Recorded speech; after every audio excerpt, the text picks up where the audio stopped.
All Hit Radio.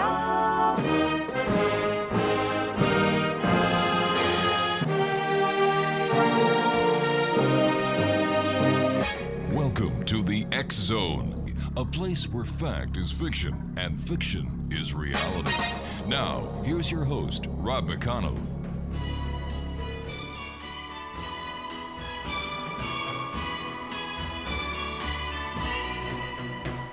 Some men climb a mountain, some men swim the sea, some men fly above the sky, they are what they must be. And welcome back to the X Zone, everyone. Hour 2 of tonight's show. And, wow, first hour was very interesting. A lot of good information out there that was shared with you and the members of the X Zone Nation.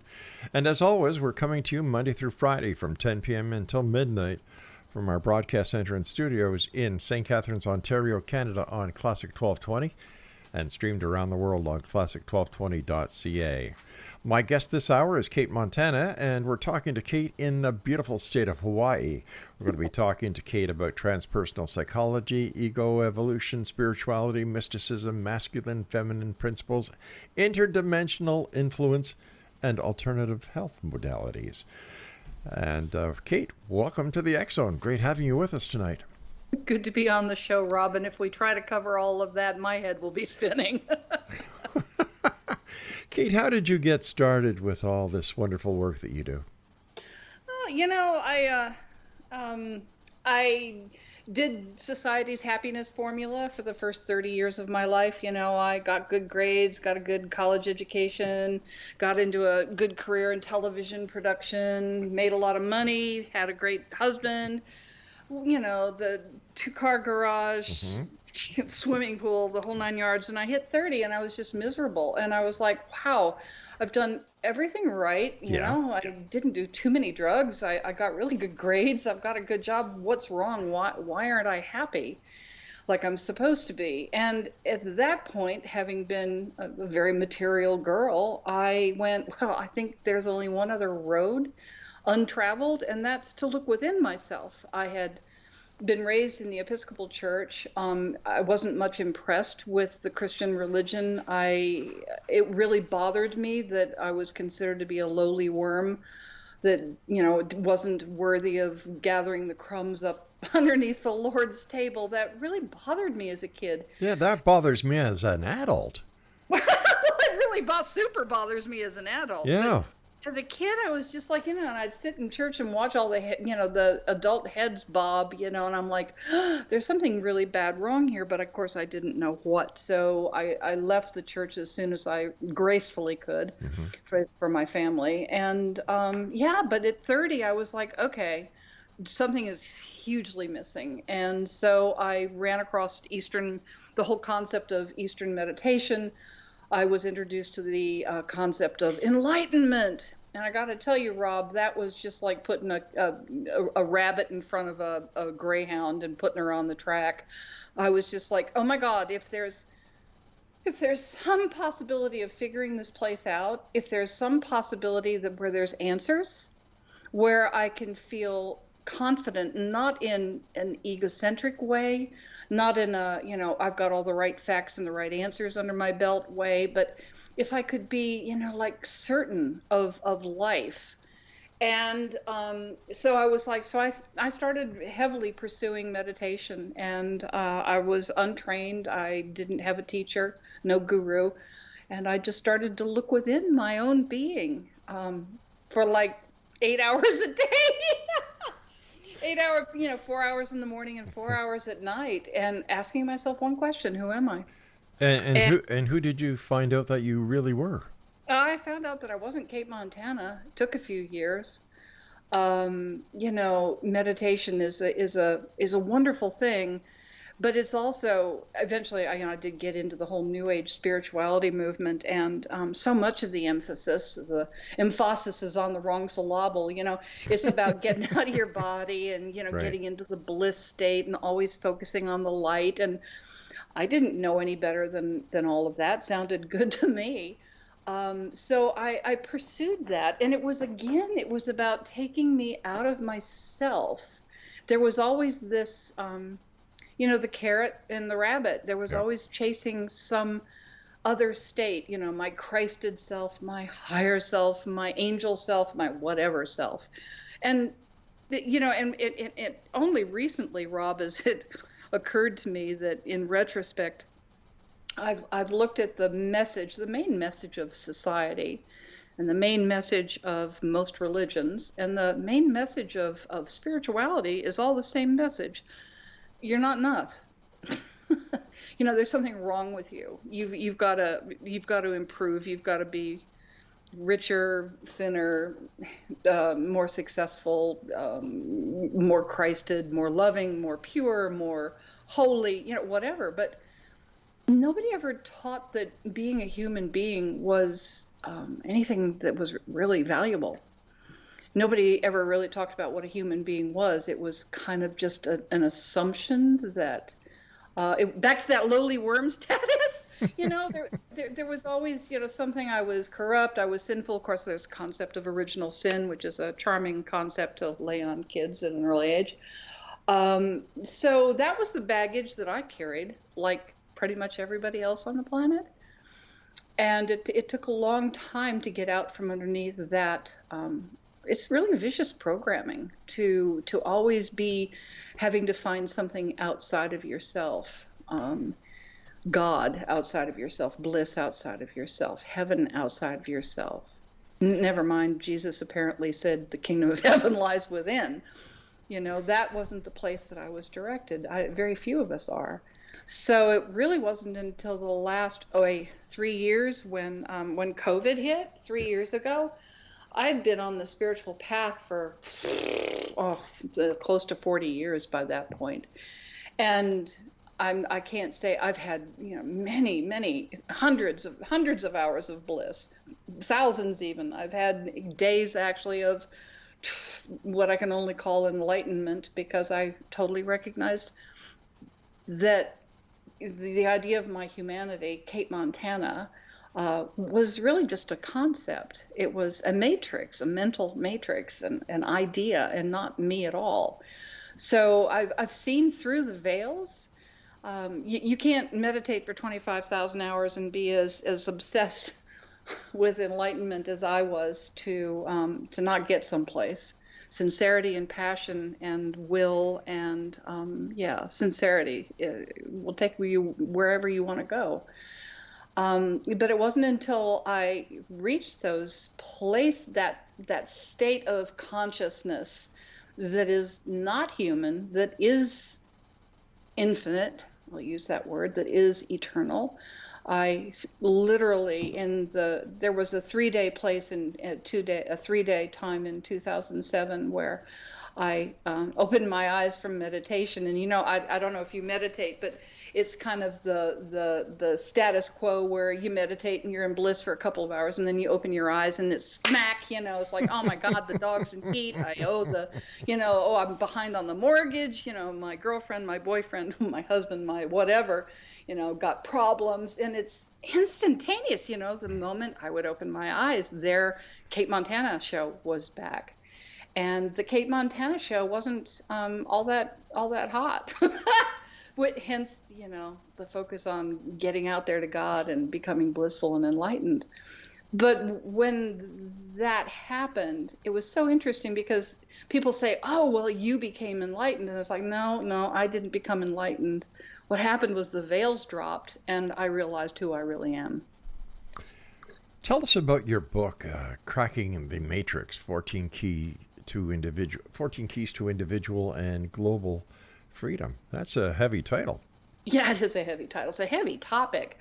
Back to COVID in 2020, after 40 years of, a lot of bliss, a lot of meditation, tremendous insights, understanding the nature of who we really are, which is spirit. You know, there's every religion known to man talks about our essential nature as spirits having a physical, or what appears to be physical. You know, the world around us and our bodies aren't actually, there's nothing physical about them. It's at the quantum level. It's all just interpenetrating fields of energy. And so we have a formless spirit and we have the appearance of form, but we ain't got physicality anywhere. So anyway, you know, having been through all of that, and then COVID comes along in 2020, and it was again another one of those aha moments where I looked at the world gone mad. And I mean, the self-help book industry, Rob, is worth billions every year. Over 80% of humanity believes in a divine power and wants to align with that divine power and be better human beings. There's this huge drive to evolve and to self-improve. And I looked at the world and I went, oh my God, we're flushing ourselves down the toilet. What the hell is really going on here?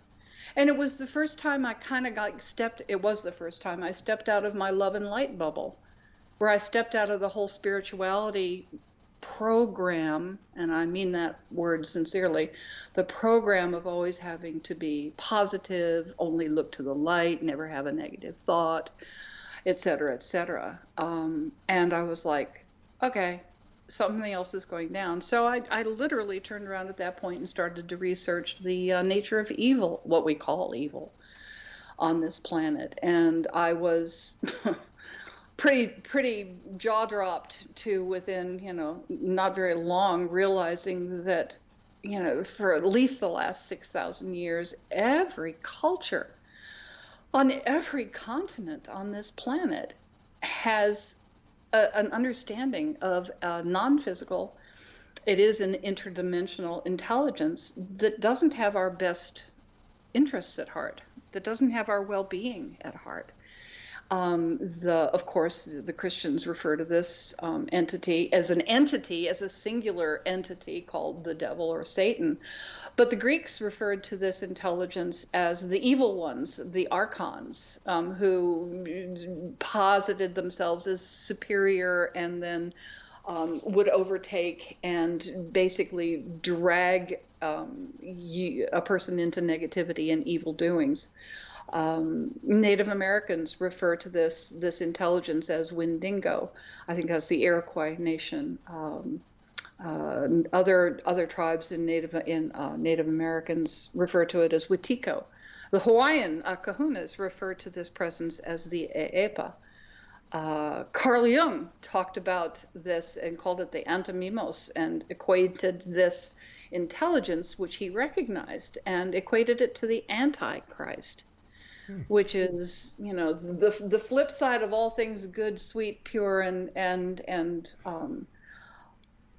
life-oriented, and that there was a dark shadow. Now, of course, we've been wrestling with this dark shadow for eons, but it's become misplaced.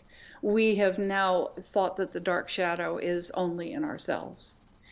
And that was the big aha when I started doing this research, and I realized that there was an actual presence and intelligence, an entropic anti-life, if you will, vampiric, parasitic, if you will. Hey, those are all good words. Kate, you and I have to take our first break. Please stand by. Exo Nation, our very special guest this hour, all the way from paradise, the beautiful island of Maui in the Hawaiian state, is Cate Montana.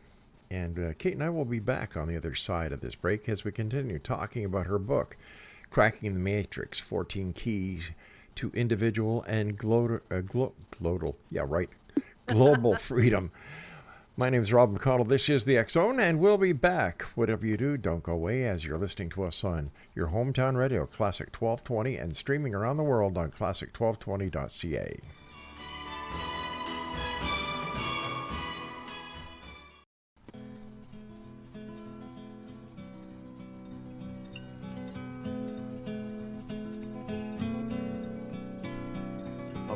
the bitter green she walked the hills above the town. Echoed to her footsteps as soft as eider down, waiting for her master to kiss away her tears, waiting through the years. Bitter green, they called her. Welcome back, everyone. This is the X Zone. I'm Rob McConnell, coming to you from our broadcast center and studios in St. Catharines, Ontario, Canada, on your hometown radio, Classic 1220, and streamed around the world on classic1220.ca. My guest this hour is Cate Montana. And Cate, is there a website we can point our people to after the show? CateMontana.com, but it's Cate with a C, not a K. And it's Montana, just like the state. Also, I am a Substack author and have essays that I write, and that is cmontana.substack.com. Super. According to you, Cate, how has humanity been tricked into believing in a total false reality? Yeah. Well, it gets back to that aha that I had during COVID when I turned around and started researching what we call evil, but it's this interdimensional influence that's been on this planet for, I don't know, 10,000, 20,000. I have no idea. I've tracked it back to about 10,000 years. But, the whole thing is I looked and went, well, wait a minute. If everybody's known about this for 6,000 years, if every historical, if people like the Greeks and Plato and have an understanding and have written about this presence on this planet, and everybody knows about it, why don't we know about it? So that was the next question when I realized that we were really dealing with a negative, parasitic, degrading, negative, entropic, if you will, energetic intelligence that agenda apparently was just to drag us down to the muck. I was like, well, shoot, if we've known about this for thousands of years, why are we oblivious to it? So then I had to put my thinking cap on and look at religion, for example, and go, well, I certainly was raised to know about Satan and the devil, and it was such a ludicrous presentation of a singular entity, the whole red skin and horns and yellow eyes and cloven hooves or whatever, and it was ludicrous. So and then it was presented with other stories that were equally ludicrous, like a man and a woman populating the earth without committing incest anywhere along the line. It was like so the devil I dismissed. And so I realized that that's one of the methodologies that this interdimensional intelligence uses to trick us and to pull us into a false reality, is that it keeps its presence hidden. It can't be totally hidden, so it makes it, for example, a silly kind of a thing. It's also a scary presentation of a negative, evil, debasing force. So, the devil on one shoulder and the angel on the other, that sort of imagery, always tempting us into doing bad, wrong things. And soon, and eventually the devil became internalized. It stopped being so much of an external force, but we began, back to that whole, you're a lowly worm and you're not enough to gather the crumbs under your table, Lord, and original sin. Holy moly! Talk about a divisive and a corrosive teaching. The very fact that we are born, we're spirit. Okay, I mentioned this before, but we are spirit. We are beings of pure love, and we have these apparently physical bodies. And but the idea that these bodies are pure corruption, that the fact that being born in a body means that I'm born in sin and I'm going to go to hell if I don't repent and do it the right way, and all these other, again, very strange, ludicrous stories that if you have, a questioning, inquisitive, logical mind, don't make any sense. And so then you brush the whole thing aside and go, it's a load of hooey. So the invisibility that I was, the question of the invisibility of this intelligence, this interdimensional presence on this planet, it started to make sense. I was like, oh, we're being trained assiduously to not see it by thinking it's either too scary to look at or it's too ridiculous to countenance. So then I had to take a look at, well, okay, what's my 40 years of New Age spirituality? How has that blinded me to this presence? And it was like, oh my God, talk about getting slapped against the, what the wet cod, it was like, yeah. Oh my God, I've spent 40 years focusing on the light. You're never supposed to look at the darkness. You're never supposed to have a negative thought. And I was like, oh my God, I have been rigorously programmed not to look. Don't look over there, because if you do, it's going to get you. If you look at the negativity and you focus on it, then it's going to get you.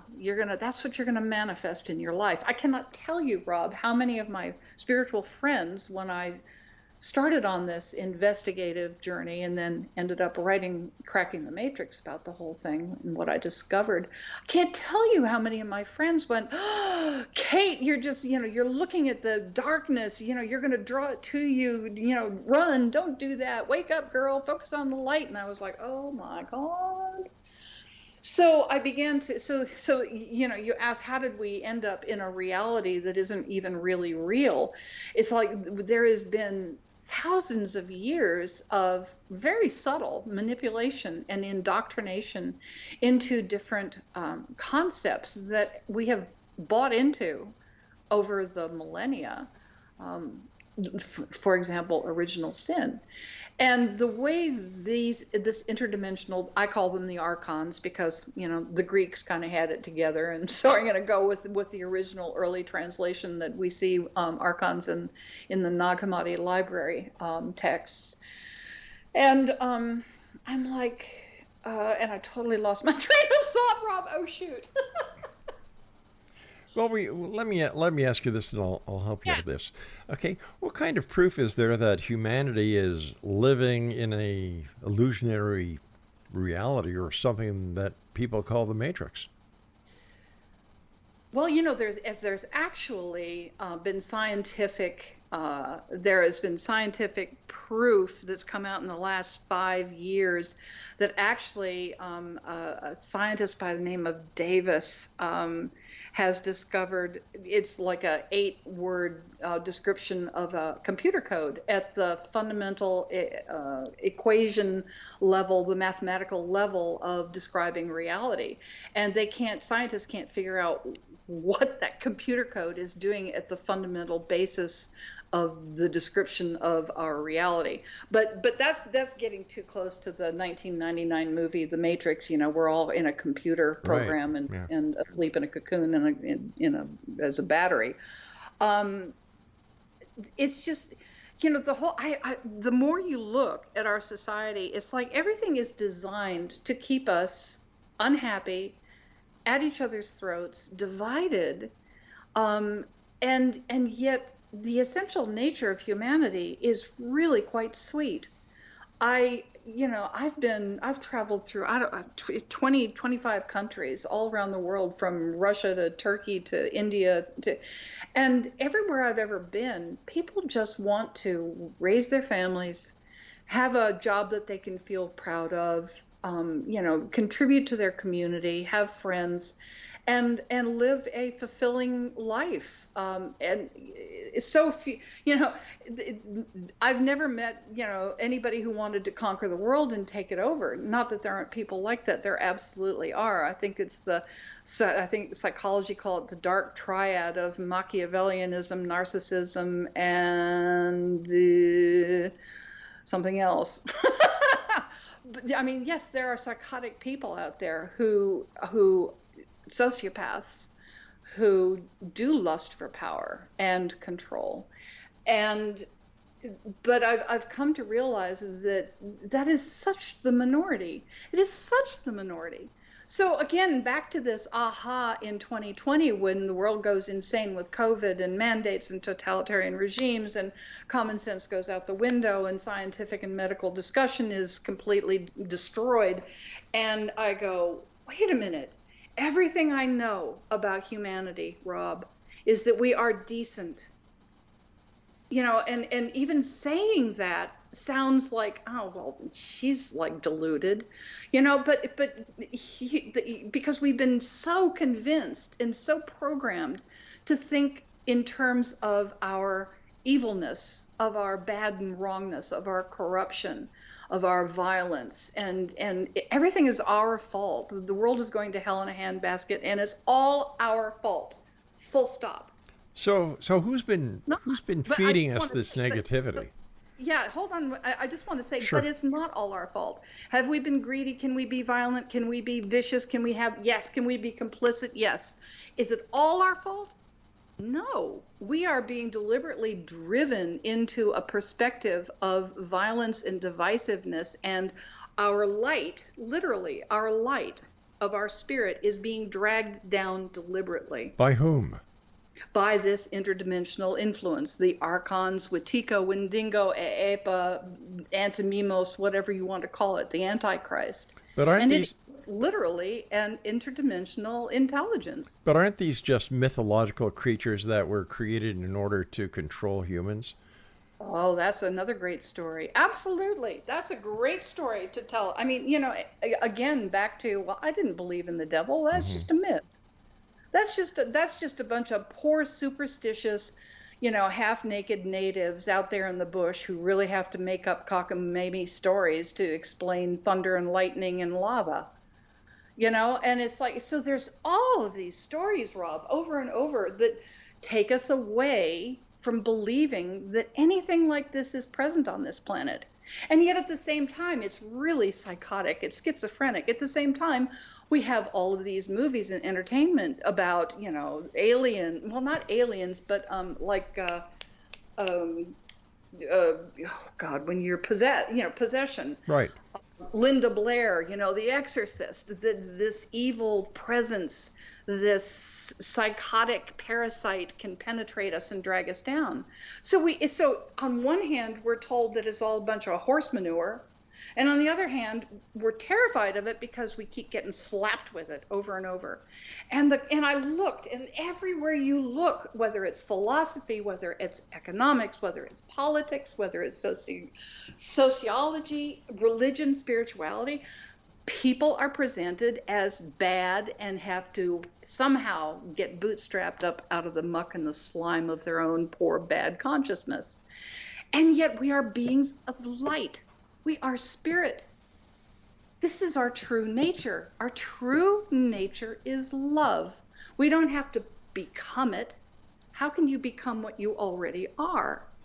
But if you can be convinced that you're not love, if you can be convinced that you are not pure, that you are not spirit, that you are not divine, that there's nothing good about you, and you better get on your knees and pray for salvation, or, do penance, or whatever other rule we're given to bootstrap ourselves up out of the slime of our own corrupt nature.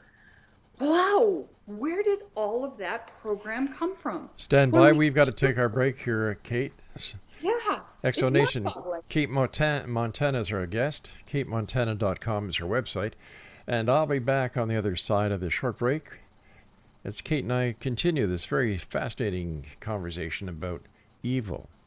Does it really exist? Or was it just a myth to keep us in control over the years? I'm Rob McConnell. Whatever you do, don't go away. I took my troubles down to Madame Rue. You know that gypsy with the gold cap too. She's got a pad down a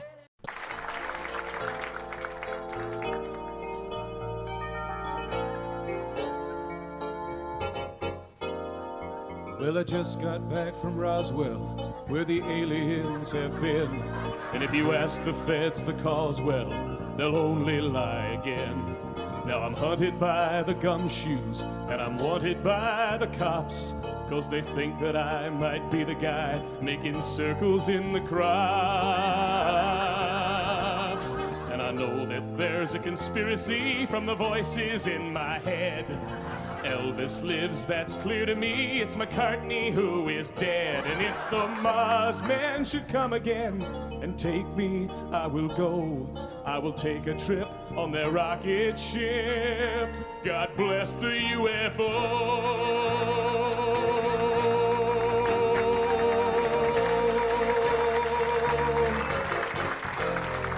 Give JFK this message. It's the Cuban Army's fault.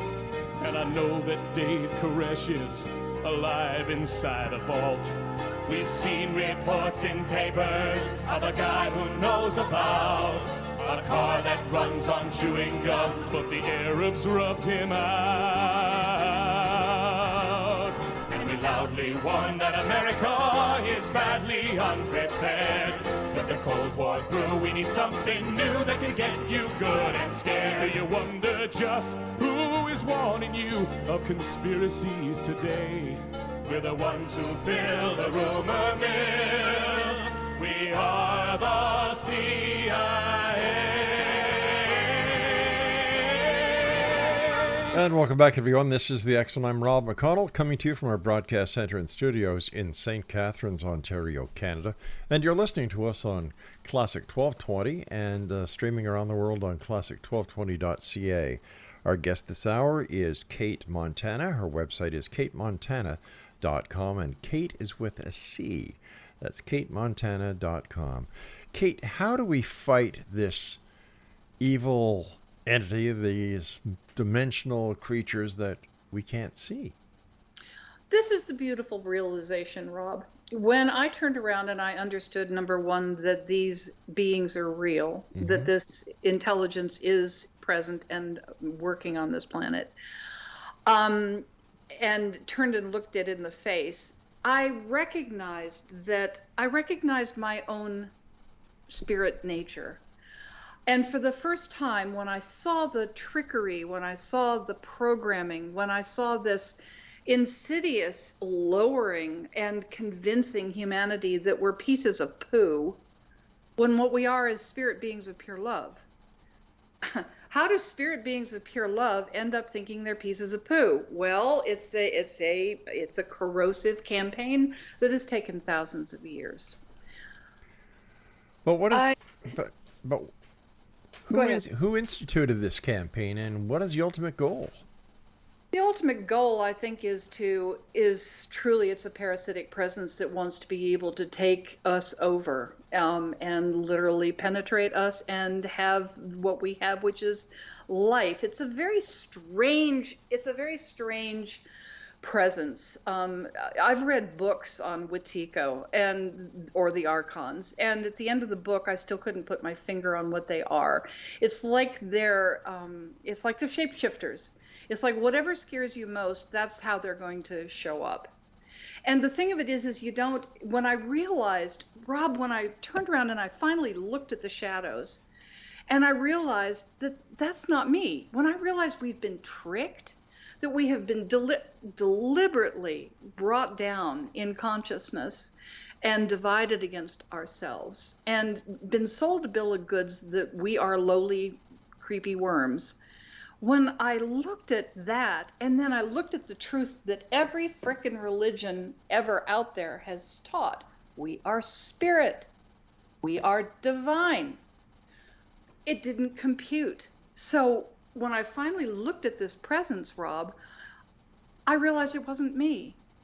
I realized I'd been sold a bill of goods. I realized I had been programmed.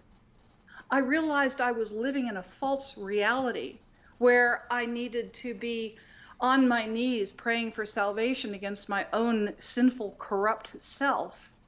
I realized I had bought that program, and that as the beautiful, powerful creator, divine creator, spirit that I am, that we all are, by buying this corrupt program, by buying into thinking that we are base and evil, then I was putting it into motion and I was creating it for them. Because this interdimensional presence, this intelligence, it's non-physical. It doesn't have the power to pick up a frickin' piece of string. But it is powerful. When I realized that, when I finally saw that we'd been tricked, that I'd been tricked, that's when I actually started to believe in my own light. That's when I finally, after 40 years of meditation and unbelievable amounts of enlightened experiences and bliss and wholeness and oneness and divine grace moments and all that, it never stuck because my core value was so low as a human being. So when I finally saw that that is not me, I bought a program. That's when I was freed up. So there's no need to fight this presence because, as I say, it doesn't have enough power to pick up a piece of string. Why would I fight? But it doesn't have physical power, but it has the power to penetrate you right to your very soul by using psychology. Yep, it does. It goes where the wounds are. Wherever we are traumatized, wherever we are divided against ourselves, wherever we have learned to hate ourselves, that presence just slides right in and continues to whisper. It's a whisper campaign. It is a parasitic whisper campaign.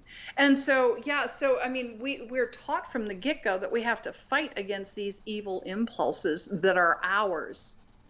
And then, we're also trained that we have to make war against whatever dark force is trying to bring us down. Yeah. But the truth of it is, and this is the power, this is the simple power of the truth, Rob, is as beings of pure love, as divine beings, we don't have to fight this. All we have to do is remember who we are. And then we start to love. Then we start to love instead of fight. Then we start to fill with love instead of shame and sorrow and despair. Then our frequency rises again. And this presence has to leave. When the light shines too bright, the darkness leaves. And it's a truth. And we don't have to do anything. We don't have to do anything except remember who we really are. Easy to say, hard to do. So who are we really? We are beings of love. We are spirit. We are eternal. We are infinite. In that 3-day experience of enlightenment, and I say it was an experience of enlightenment, but there was no Cate, there was no human being having an experience. It was just life. The reality of life and my spirit nature, my true nature. And I was living that rather than the concept and the lie of thinking I'm just a human being by the name of Cate Montana. In that 3-day period of that enlightened state, I realized that I would never die. I realized the truth of my eternal nature. But what was a real shocker, and I totally get why so many statues and pictures of Buddha see him laughing his ass off. It's because the joke is cosmic in the extreme when you realize you really aren't human, that you really are spirit, that you really are eternal. Like all like the Bible says, like all those preachers have been saying, you're eternal beings, the child of God, and we nod and don't believe it at all because we've got this other program running. But, when I actually turned around and realized, and I looked at the upstream side of my existence, I realized I'd never been born. That's eternal. I was never born. And boy, did that kick the whole concept of God in the tail. Because if I was never born, if I'm an eternal being, then nothing created me. I always have been and I always will be. So, when you asked earlier, how do you know that we live in a false reality? It's like when you start discovering when the real reality starts showing up, you realize you've been living in a movie. Layers of movies. But this movie is real that we're living in. As far as I see it, because if it wasn't, we wouldn't have to pay rent. We wouldn't have to worry about anything because it would be like a bad dream. We could wake up and everything is where it should be. Yeah. And I think we are in quite frankly, I think we're going through the eye of the needle as we speak, Rob, that we are waking up, and the current turmoil, and it's nothing less than insanity, being perpetuated in every arena, whether it's sexuality or politics or war, etc. It's like Davos, Switzerland, and the Great Reset, and the Carl Schwabs and the Bill Gates of the world, wanting to take over. It's like, oh my God, it's like it's all falling to crap around our very ears. And it's because I think it's time that we are starting to wake up, Rob, and see who we really are. And when we see the light, the darkness does fall away. And it's just a really gnarly journey getting there, though. How do you think we're going to react when we finally look in the mirror and see who we really are? Will we be able to understand? Will we be able to cope? And will we be able to survive? Well, when we see who we really are, then you just laugh your fanny off, because it's like all the nightmare dissipates. The dream dissipates. For a long time, the Buddhists talk about, we live in an illusion. We do live in an illusion. Which doesn't mean that if I get up and stub my toe on my way to the bathroom, that it's not going to hurt like holy heck. So yes, it is real. It's very real. And I think part of oh boy, that's a whole nother kettle of fish, spiritual teachings that actually, again, take us away from being in our bodies, being awake and present. So much of the spiritual teaching is to get out of your body and get out there to God and be something else. When I've discovered, much to my surprise, is that the answer is being embodied. And that's actually and I write about this in Cracking the Matrix, and because it can be kind of heavy, this whole conversation about evil and parasitic beings trying to take us down. That's why I did 14 keys, was to, well, here's what you can do about it.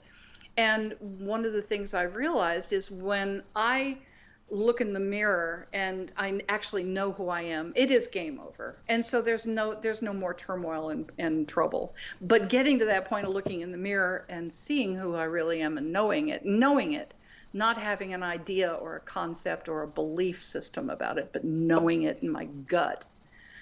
And what I've discovered is that the body is actually one of the safest havens we've got. The body is pure life. It resonates to the life frequency of love. It is not a corrupt piece of poo. The body never lies. The brain and the mind can be confused until the cows come home. But the gut instinct, the gut intuition, or where your heart leads you, those are talismans of truth. The body doesn't lie. And so one of the things, and then look at how we've been driven out of the body. Religion is programming us to get out of the body and to hate the body and to be ashamed of the body. Spirituality is all about get out of the body, go to the light, don't look, So there's all these layers of programming that keep us from being in the body. Kate, I hate to put a squash on this topic right now, but I have to take my final break. Don't lose your place, because we're going to be coming right back. Exonation, yes. Cate Montana is my guest, CateMontana.com. This is the Exxon. I'm Rob McConnell, and Cate Montana and I return on the other side of this short break as the Exxon continues right here on Classic 1220 and streamed around the world on classic1220.ca. Don't go away.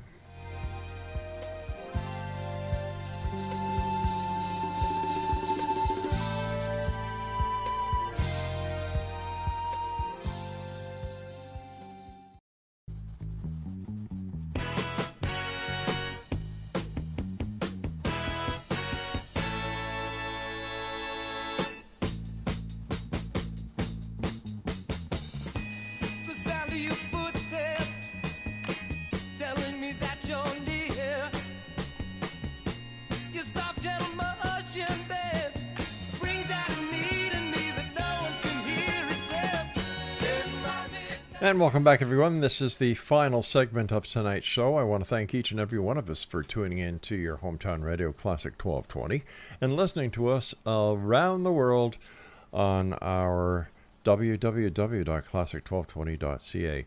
Now, if you'd like to find out more about the programming that the X-Zone Broadcast Network has available for you with our compliments, just go to www.xzbn.net.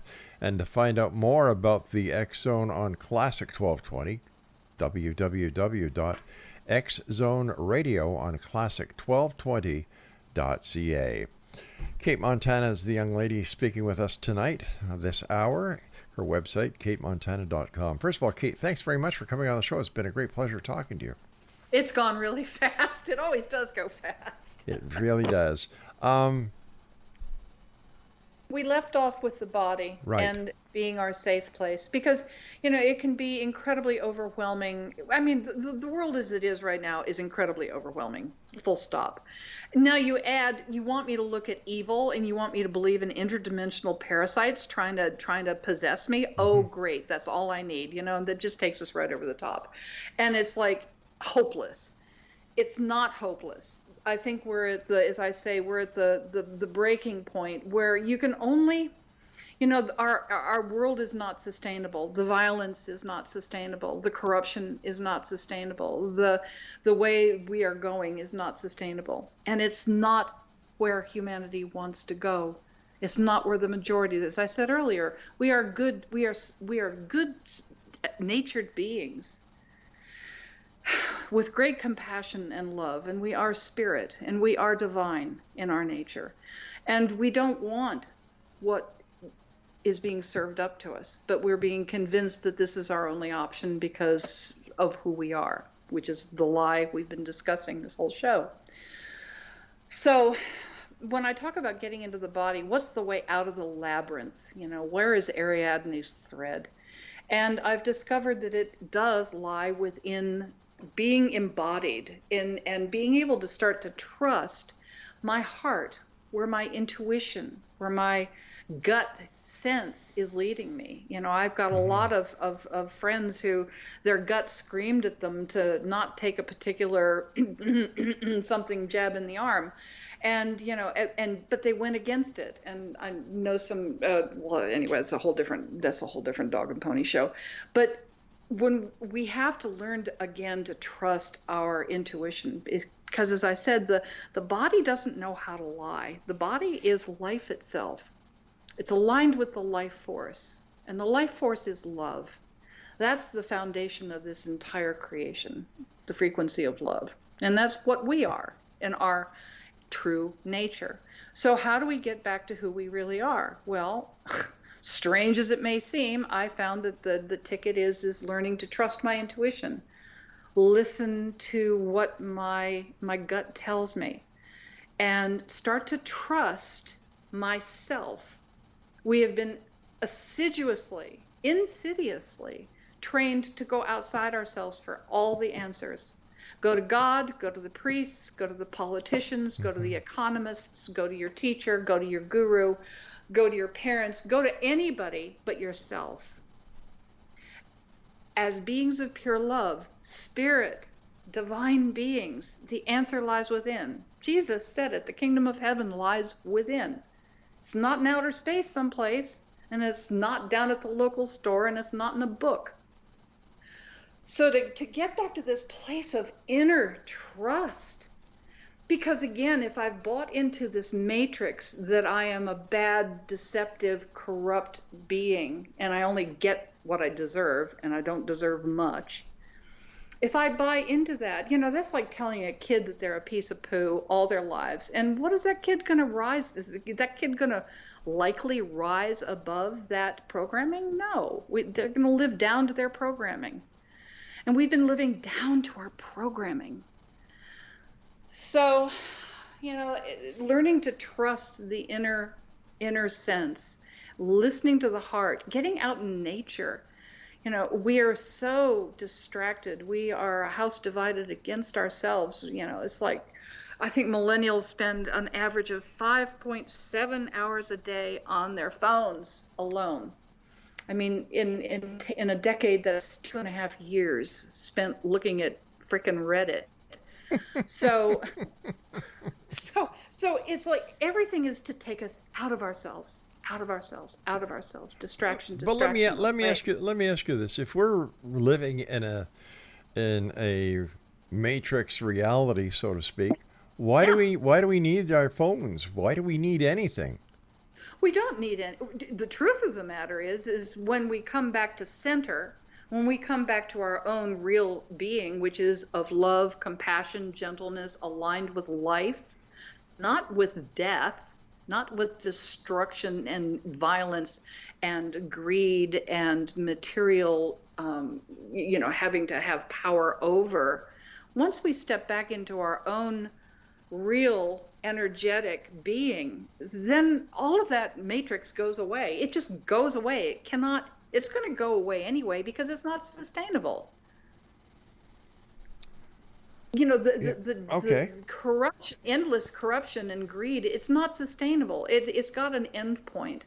And when the crack comes, and then we're left with what? Then hopefully we're left with ourselves. We're left with the hope that is in pretty much everybody's heart and mind, is that this will become a peaceful planet, that we will be able to raise our children and hope for their joy and for their creativity and spontaneity and to be able to actually live long and prosper. That's what people want. So it's like, but we don't trust. We've been taught not to trust ourselves, and to believe that there really is no hope. And if there is hope, it's going to be God's going to rescue us, or maybe an alien species someplace. We have to rescue ourselves. We have to be able to get real and go, this doesn't feel good. I don't want to do this anymore. I don't want to play these games anymore. I don't want to take the whatever is next mandated, the chip, the ID, the social credit score, whatever. No, this is not life fulfilling. This is not life sustaining. This is not loving. This is not compassionate. One of the most powerful statements I've heard, and I can't remember the woman's name. She was Israeli. Her son, 17-year-old son, was shot in Gaza, shot in the face, killed. And I saw her on a YouTube, and she looked square in the camera. I mean, tears, the agony of losing her child, the rage. And at the same time, she said, I will not go to violence. I will not seek revenge. I refuse. In my love for my son, I will not perpetuate violence that took him away from me. I will not answer his death with more death. I will seek life. I will stand here in love no matter how it tears my heart apart, because it is love. And so that's the kind of testimony to who we really are. That's the kind of bravery. That's the kind of truth. She let the truth that was really true, the deepest truth, not the programming, not the government, program. This is, you need eye for an eye and a tooth for a tooth.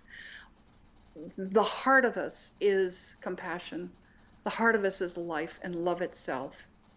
And if we allow that, if we start to trust that that is really there and that that's really who we are, then we get little glimmers. We get an inkling to go say this to somebody, or don't say that, or do this, or go there. We start following our hearts and start making choices from a completely different place, instead of, oh, well, I just need to just pay the rent and get on with my life. There may be a time when I have to make a choice where I'm not going to pay the rent. And if I have to go do something else, I don't know what it's going to take. But I'm not going to follow mandates of death, destruction, violence, greed, and hierarchical power and control. But if this is an alternative reality or a matrix, why do we need to worry about that in the first place? Why do we need? Well, we're, as you say, if I stub my toe, it's going to hurt. Right. We are in this quote unquote reality, and it is very real. But it has its expiration date. I know that. And what happens to humanity when that expiry date comes due? Well, I don't think it's going to be like to be honest, I don't know how it's going to look. But I do know, I trust who we are. I trust who I am now, Rob. And that is a place of such sweetness and such despair and such rage and anger. The whole New Age thing is, oh, you always got to be nice, and you always have to be polite, and you always have to be. No. Life can be filled with rage. Love can be rage filled when it's appropriate. It's appropriate. That's just part of life and living.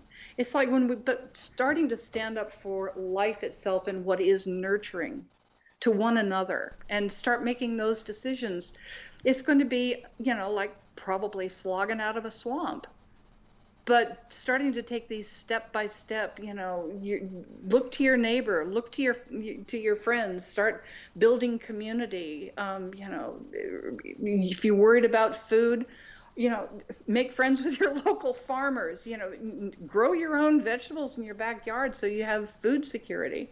There's so many life-giving steps that we can take that are very, very simple, that don't keep us locked into the matrix.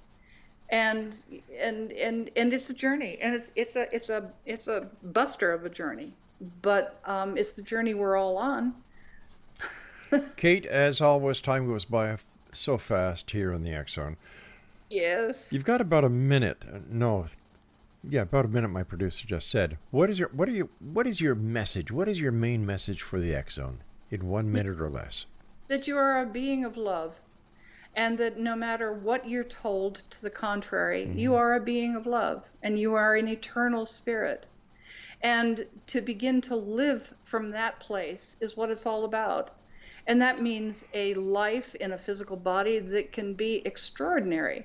And everything that we've always dreamed, it's all possible. It's not airy-fairy. It's not an impossible dream. It's who we really are. As long as we start to trust ourselves and go into our hearts. We go into our hearts, that's the safe place. That's Ariadne's thread that will lead us out of the Minotaur's labyrinth. It's always been the heart. And making those choices from the heart. Simple, simple, simple. Hard, hard, hard. But it's got to be done if we're going to change and have the world we want. Cate, I want to thank you so much for joining us tonight. Continued success. Thank you for the research that you've done and for getting the message out there. And hopefully people will listen and say, you know what? Cate made a lot of sense. I think I'm going to try it. I think I'm going to go to her website or go to a bookstore and get a copy of her book. There's a lot there. And it's a big discussion, Rob. You're right. But it's the discussion we all need to have. Cate, thank you so much for joining us. Take care of yourself and enjoy Hawaii. Thank you. Thank you. Blessings. Blessings and to you, too. Thank you.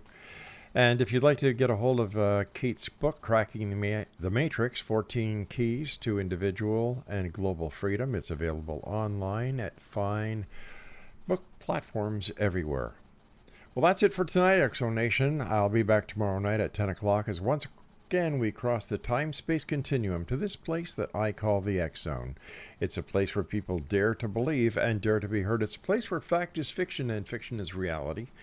And as you know, we come to you Monday through Friday from 10 p.m. Eastern until midnight, right here on Classic 1220 and streamed at classic1220.ca. So until tomorrow night, everyone, always keep your eyes to the sky and your heart to the light. Good night, everyone.